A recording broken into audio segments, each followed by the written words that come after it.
কবরে দাফন করার পরে কোনো ভাই কোনো বন্ধু কবরের মধ্যে একটা রাত থাকতে আপনাদের শ্রীমঙ্গলে থাকে কি বলেন থাকে কেউ থাকবে রে শ্রীমঙ্গলের মুসলমান রে মোমেনপুরের মুসলমান মুসলমানের যে বন্ধুর সাথে তুমি ঘন্টার পর ঘন্টা সময় দিছো যে বন্ধুর সাথে তুমি রাতের পর রাত আড্ডা মাইরা কাটাইছো সেই বন্ধু তোমারে কবরে রাইখা নিষ্ঠুরের মতো চলে আসবে একটা ঘন্টা সময় তোমারে দিবে না একটা মিনিট সময়ও তোমার জন্য ওভার কাটাইবে না তোমার আপন মায়ের পেটের ভাই আপন ভাই তোমার সাথে কবরে একটা রাত কাটাইতো না এরে মোমেনপুরের মুসলমান এরে শ্রীমঙ্গলের মুসলমান ওই কবরটা কেমন কবর যে কবরের মধ্যে মা যায় না যে কবরের মধ্যে বাবা যায় না যে কবরের মধ্যে বন্ধু বান্ধব যায় না আমার মদিনার কামলিওয়ালা নবী বলে উম্মত যে কবরের মধ্যে তোমার মা তোমার বাবা আত্মীয় স্বজন কেউ যাবে না আমি মদিনার নবীর সাথে যদি প্রেমের কানেকশন লাগাইতে পারো তোমার কবর থেকে মানুষগুলো 40 কদম দিতে দেরি হইব আমি মদিনার নবী তোমার কবরে হাজির হইতে দেরি হবে না জোরে আওয়াজ করে বলেন আল্লাহু আকবার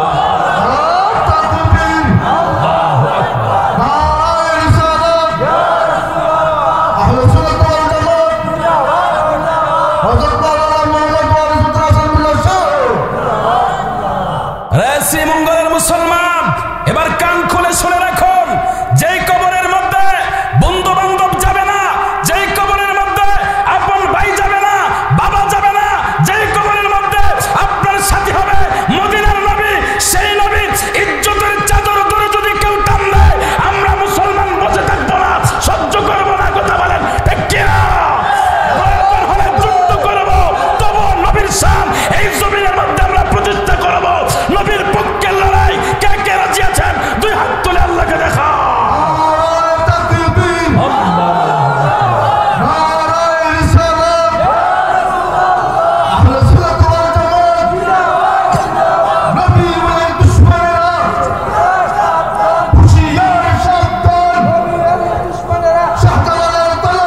গর্জে ওঠো আরেকবার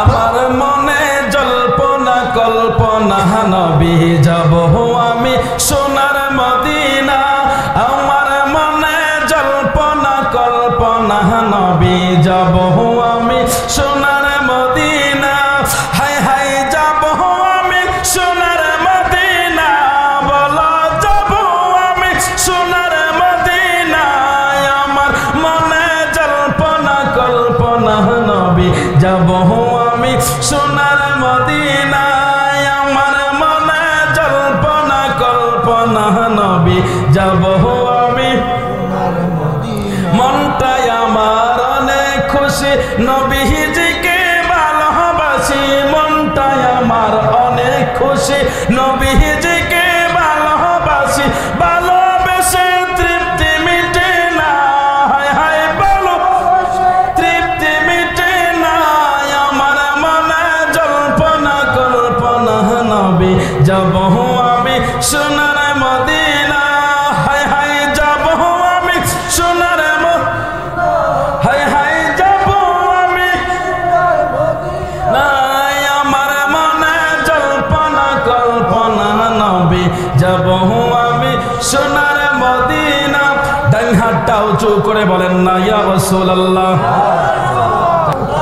জোরে বলেন কার আমরা কার বান্দা হায়াতের মালিককে রিজিকের মালিককে ইজ্জতের মালিককে সম্মানের মালিককে রে শ্রীমঙ্গলের মুসলমান যে আল্লাহ তোমার ইজ্জত দিল যে আল্লাহ তোমার সম্মান দিল যে আল্লাহ তোমার হায়াত দিল যে আল্লাহ সবকিছু দিল সে আল্লাহকে বলে যদি তুমি শয়তানের মেহমান হয়ে যাও এরে আল্লাহ তোমার উপরে ছাড় দেয় কিন্তু ছেড়ে দিবে না মনে রাখো এরে শ্রীমঙ্গলের মুসলমান মুসলমানে রে, আমার আল্লাহ কয় বান্দা আমি তোরে খাওয়াই, শয়তান তোরে খাওয়ায় না। আমি আল্লাহ তোরে নিয়ামত দেয়, শয়তান তোরে নিয়ামত দেয় না। এরে তুমি শয়তানের মেহমান কেমনে হও? বুঝো না, বুঝো না যুবক রে। তুমি যখন ফেসবুকের ভিতরে নাটক দেখো, সিনেমা দেখো, ফেসবুকের ভিতরে যখন তুমি অশ্লীল ভিডিওগুলো দেখো, এটাই হলো শয়তানের কারখানা। এটার মধ্যে যখন তুমি মুগ্ধ হয়ে থাকো, তুমি শয়তানের মেহমান হয়ে থাকো।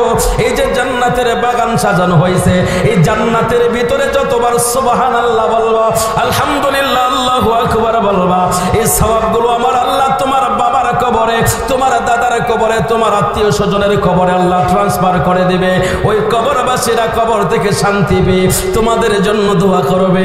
এরে শ্রীমঙ্গলের মুসলমান, মুসলমানের রে মোমিনপুরের মুসলমান, এই মাহফিলের মধ্যে একটু তবরকের আয়োজন করা হয়েছে। যে তবরকটা আমার রাসূল বলেছেন, ওই সমস্ত মিলাদ মাহফিলের তবরক গুলো হয়, ওই সমস্ত মিলাদ মাহফিলের যে জিলাপি হোক আর যেটাই হোক, বিরিয়ানি হোক আর যেটাই হোক, ওইটা তবরক হয়ে যায়। আর ওই তবরকটা হয়ে যায় মানুষের জন্য রোগের শিফা। একটু জোরে কোন সুবহানাল্লাহ। আজকে সবকিছুর আয়োজন করা হয়েছে। এর জান্নাতি পরিবেশ, এখানের মধ্যে কোনো হইচই নাই, এখানের মধ্যে কোনো মারামারি নাই, এখানের মধ্যে কোনো কিছু খারাপ অশ্লীল কাজ হয় না। এখানে শুধু আল্লাহ এবং তার নবীর গুণগান করা হয়। কথা বলেন ঠিক কিনা? দুনিয়ার সমস্ত মানুষ, সমস্ত নবীর সমস্ত উম্মত, সমস্ত গাউস, সমস্ত কুতুব, সমস্ত পীর পয়গম্বর সবাই চায় আমার আল্লাহকে খুশি করতে। কথা বলেন ঠিক কিনা? কিন্তু আমার আল্লাহ চায় সমস্ত কিছু আল্লাহরে খুশি করতে। আমার আল্লাহ কয় আমি চাই আমার নবীরে খুশি করতে। আসতে বললেন। সবাই চাই কার খুশি? আল্লাহর খুশি। আর আল্লাহ চাই কার খুশি? নবীর খুশি। একটাবার চিন্তা করেন তো, সে নবীর খুশি আল্লাহ চাই, সর্বোচ্চ ভালোবাসেন আল্লাহ নবীরে। আপনি নবীকে ভালোবাসেন আর না বাসেন, আপনি নবীর পক্ষে থাকেন আর না থাকেন, দরুদ পরশ আর না পরশ, সেটা আমার দেখার বিষয় না। আমি আল্লাহ খুদ নিজে তার উপরে দরুদ পড়ি। তাহলে আমরা সেই নবীর উম্মত, সে নবীর গুণগান করব না? কি বলেন, করব না? তো সে নবীর শানের চাদর ধরে যদি কেউ টান দেয়, তাকে আমরা ছেড়ে দেব? কথা বলেন না, ছেড়ে দেব? এবার আপনি আসুন, একটা পয়েন্ট আপনাদেরকে একটু আলোচনা করে দিই প্রথমেই, তারপরে আমি সরাসরি আলোচনার ভিতরে ঢুকতেছি। পৃথিবীর সমস্ত মানুষ, যত জাতি আছে, যত ধর্ম অবলম্বী মানুষ রয়েছে পৃথিবীতে, সমস্ত মানুষের একটাই তো আদি পিতা। কে বলেন? আদম আলাইহিস সালাম। আদম আলাইহিস সালাম ছাড়া কোনো মানুষ বলতে পারবে যে পৃথিবীতে তার বিস্তার হয়েছে? কার মাধ্যমে হয়েছে? আদম হাওয়ার মাধ্যমে পৃথিবীতে সমস্ত মানুষের বিস্তার হয়েছে। তো সমস্ত মানুষ নিজের মত করে তারা নিজেদের ধর্মগুলোকে বেছে নিয়েছে। কথা বলেন ঠিক কিনা? প্রত্যেকের মন মতো করে ধর্ম বেছে নিয়েছে। এটা সবার জন্য স্বাধীনতা আল্লাহ তাআলা দিয়েছেন। সুবহানাল্লাহ বলেন। সবার জন্য স্বাধীনতা দিয়েছেন। আমরা মুসলমানকে কাউকে জোর করে ধরে ধরে মুসলমান বানাই? এটা কোনো নিয়ম আছে? নাই। এটা যার যার ইচ্ছা। তোমার ধর্ম তুমি পরিত্যাগ করবা কি করবা না, এটা তোমার ইচ্ছা। তোমার কাছে এই ধর্ম ভালো লাগছে না, তুমি তোমার ধর্মে নিয়ে থাকো। আল্লাহ এই জন্য বলেছেন লাকুম দীনুকুম ওয়ালিয়া দিন। ধর্ম নিয়ে আমরা বাড়াবাড়ি করি না। কিন্তু এক দল মানুষ রয়েছে যারা বোমা ফোড়ায়া চায় ধর্ম প্রচার করতে। বলেন না ঠিক কিনা? এগুলো বোমা ফোড়ায়া ধর্ম প্রচার করতে চায়। এরা জিহাদি নাম দেয়, এরা আসলে অরিজিনালি জিহাদি না, এরা হলো ফাসাদি। এটা জিহাদ বলে না, এটা ফাসাদ বলে। মানুষ হত্যা করা, মানুষ খুন করা, এটার নাম জিহাদ না। কথা বলেন ঠিক কিনা? প্রকৃত জিহাদ যদি তুমি করতে চাও, প্রকৃত জিহাদ যদি তুমি করতে চাও, নবীর দেখানো রাস্তায় জিহাদ করতে হবে। কথা বলেন ঠিক কিনা? কোন নিরপরাধ মানুষকে হত্যা করে জিহাদি নাম দেওয়া যাবে না। এটা ফাসাদি, এটা সন্ত্রাসী। কথা বলেন ঠিক না বেটে? এই সন্ত্রাসীদের সাথে মুসলমানদের কোনো সম্পর্ক? আরো জোরে বলেন, কোন মুসলমানদের সম্পর্ক? আমরা কোনো ফাসাদি চাই কি চাই না? আরো জোরে বলেন, চাই না। আমরা কোনো ফাসাদি চাই না। আমরা সুন্নি হয়ে বাঁচতে চাই। কথা বলেন ঠিক কিনা? কারণ একমাত্র সুন্নিদের মাঝে আছে শান্তি। কথা বলেন ঠিক কিনা? আজ পর্যন্ত দেখছেন কোন সুন্নি জামাতের মানুষ, কোন সুন্নি জামাতের লোক অন্য এক জামাতের লোকদেরকে ধরে পিটাইছে? দেখছেন? আপনারা কোনো ইতিহাস দেখাইতে পারবেন না, কিন্তু ঘুরে ঘুরে দেখবেন যত পিটাপিটি, মারামারি, কাটাকাটি, হাডাহাডি, রক্তারক্তি সব ওদের কাজ। কথা বলেন ঠিক নেই। এখন আপনার কমন সেন্স কি বলে, আপনার সাধারণ জ্ঞান কি বলে, কোন জামাতটা সঠিক আপনার কাছে মনে হয়? যেখানে কোনো মারামারি নাই, যেখানে কোনো হানাহানি নাই, যেখানে কোনো ফাসাদ নাই, কথা বলেন ঠিক কিনা? কারণ এই দলটা হচ্ছে নবীর দল, কথা বলেন ঠিক কিনা? দলটা কার দল? নবীর দল। কারণ নবীর আদর্শ হচ্ছে মানুষকে ভালোবাসা দেওয়া। আমার নবী বলেছেন, তোমার প্রতিবেশী যদি একটা অমুসলিম হয়, সে অমুসলিম তোমার কাছ থেকে নিরাপত্তা আশা করে, তুমি তাকে নিরাপত্তা দিতে হবে। সে মুসলমান না, সে বেধর্মী, কিন্তু তুমি তাকে নিরাপত্তা দিবা, তুমি তার হক আদায় করবা। শুধু নিরাপত্তা না, তোমার ওর ঘরে যদি খাবার না থাকে, তুমি ওর ঘরে খাবার পৌঁছাইবা। সুবহানাল্লাহ কইতেন না? এটা হচ্ছে মুসলমানদের আদর্শ নীতি, কথা বলেন ঠিক কিনা? কিন্তু বড় আফসোস, আজকে মুসলমান বেড়ায় আরেক মুসলমানের হক মাইরা খায়। নবী কয়, তুমি যদি তোমার প্রতিবেশী হিন্দু হয়, খ্রিস্টান হয়, অমুসলিম হয়, তুমি তার ঘরে খাবার পৌঁছায় দাও। সে ক্ষুধার্ত থাকলে তোমার ইবাদত কবুল হবে না, তুমি তার কাছে খাবার পৌঁছায় দাও। কিন্তু কালেমা পড়নেওয়ালা, টুপিওয়ালা, দাড়িওয়ালা, আবার হাজিও, ঠিক নেই, আবার হাজিও বাট আরেক বাটার হকমে রাখা, কথা বলেন ঠিক কিনা? আরেক বাটার বাজের হয়েছে এটা, হে বাটার। আরে আফসোস লাগে, শুধু এটা না তো, একটা ভিক্ষুকের টাকা পর্যন্ত মাইরা দেয়, আছে না? না, এইটা কি নবীর আদর্শ? টুপি মাথার দিলে খালি নবীর আদর্শ হয়ে যাবে? কথা বলেন, টুপির নাম আদর্শ নামিয়া, নবীর আদর্শ ফিট করতে হবে ভিতরে, কথা বলেন ঠিক কিনা? আপনার কাছ থেকে সমস্ত মানুষ নিরাপদে থাকতে হবে, তাহলে আপনি মুসলমান, কথা বলেন ঠিক কিনা? এই যে আপনারা পত্র পত্রিকায় দেখলেন, 4 বছরের একটা মেয়েকে ধর্ষণ করে মেরে ফেলেছে, 4 বছরের একটা মেয়েকে ধর্ষণ করেছে। এর ভিতরে যদি মনুষ্যত্ববোধ থাকতো, এর ভিতরে যদি ইসলামের জ্ঞান থাকতো, এর ভিতরে যদি নবীর আদর্শ থাকতো, সে কোনোদিন ওই কাজ করতে পারতো না, কথা বলেন ঠিক কিনা? সে কিন্তু মানুষ, লেবাসে মানুষ, শুরুতে মানুষ, কিন্তু তার ভিতরে পশু, কথা বলেন ঠিক কিনা? এই জন্য আমরা বলি, এই সমস্ত পশুত্ব চরিত্র যাদের মধ্যে রয়েছে, তাদের সর্বোচ্চ বিচার ফাঁসিদণ্ড দেওয়া হোক, কথা বলেন ঠিক কিনা? আমরা তাদের ফাঁসি চাই কি চাই না? এই সমস্ত কাজ যারা করবে তারাই ফাসাদি, কথা বলেন ঠিক কিনা? কোনো ফাসাদিদের সাথে আমাদের সম্পর্ক নাই। আসুন তাহলে, সমস্ত ধর্মাবলম্বী সমস্ত মানুষের একমাত্র পিতা হলো আদম, কথা বলেন ঠিক কিনা? তো আদম আলাইহিস সালামের ঘর থেকে সমস্ত মানুষ জন্ম হয়েছে, পয়দা হয়েছে, সমস্ত মানুষ পৃথিবীর চারিদিকে বিস্তৃত হয়েছে, সমস্ত মানুষ পৃথিবীর যার যার ধর্ম বেছে নিয়েছে। এখন এর ভিতরে আদম আলাইহিস সালামের ধর্ম কোনটা ছিল? ইসলাম। আদমের ধর্ম কোনটা? ইসলাম। তাহলে আদম আলাইহিস সালাম হলেন আমাদের সমস্ত মানুষের পিতা, কথা বলেন ঠিক কিনা? তো আমাদের পিতা যে ধর্মে ছিলেন, আমরা সে ধর্মে আছি, কথা বলেন ঠিক কিনা?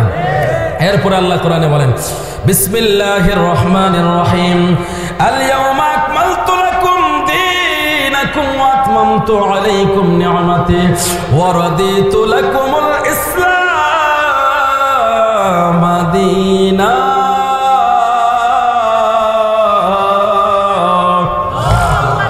আরো জোরে আওয়াজ করে বলেন আল্লাহু আকবার। হে আমার শ্রীমঙ্গলের মুসলমান, মুসলমানের, ও আমার মুমিনপুরের যুবক ভাই, ও আমার পর্দার আড়ালের মা, যারা মাইকের আওয়াজ শুনছো গো মা, হৃদয়ের কানটা লাগাইয়া শোনো না মা। ও আমার শ্রীমঙ্গলের মুসলমান, মনটা নরম করে দাও।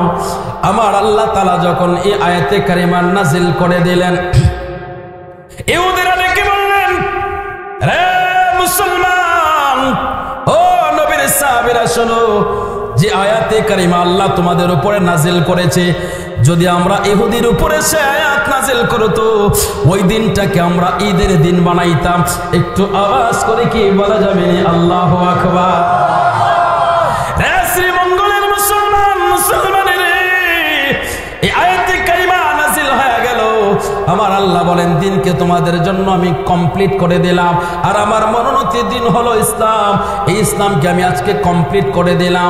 এই আয়াতে কারিমা যখন আমার নবীর জবান দিয়ে বের হলো, সমস্ত সাহাবায়ে কেরাম বড় আনন্দ খুশি করতেছে, আনন্দ করতেছে।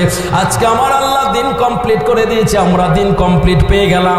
এই আনন্দ উল্লাসের ভিতরে হঠাৎ করে তাকায় দেখে সাহাবেরা আবু বকর সিদ্দিক রাদিয়াল্লাহু তাআলা আনহু দূরে দাঁড়ায়া তিনি চোখের পানি ফালায় আর কান্না করে। এবার সাহাবায়ে কেরাম দেখে আবু বকর, ও আবু বকর, সবাই আনন্দে মেতে উঠলো আর আপনি কান্না করতেছেন, তার কারণ কি? আবু বকর রে, দিন আজকে আল্লাহ কমপ্লিট করে দিল, তুমি কি খুশি না? হযরত আবু বকর সিদ্দিক কয় আল্লাহ দিন কমপ্লিট করলো, আমরা খুশি, কোনো সন্দেহ নাই, কোনো সন্দেহ নাই। আল্লাহর মনোনীত দিন ইসলাম, এটা আজকে আল্লাহ কমপ্লিট করেছে, এতে কোনো সন্দেহ নাই, আমরা খুশি, এতে কোনো সন্দেহ নাই। কিন্তু তুমি কেন কান্দো রে আবু বকর? হযরত আবু বকর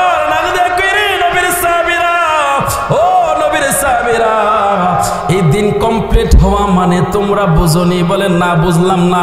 বলে দিন কমপ্লিট হয়েছে মানে আমাদের নবী রাহমাতুল লিল আলামিন আমাদের মাঝে আর থাকবে না, তিনি পর্দা করে আল্লাহর দিদারে চলে যাবে। একটু আওয়াজ করে বলা যাবে নি আল্লাহু আকবার?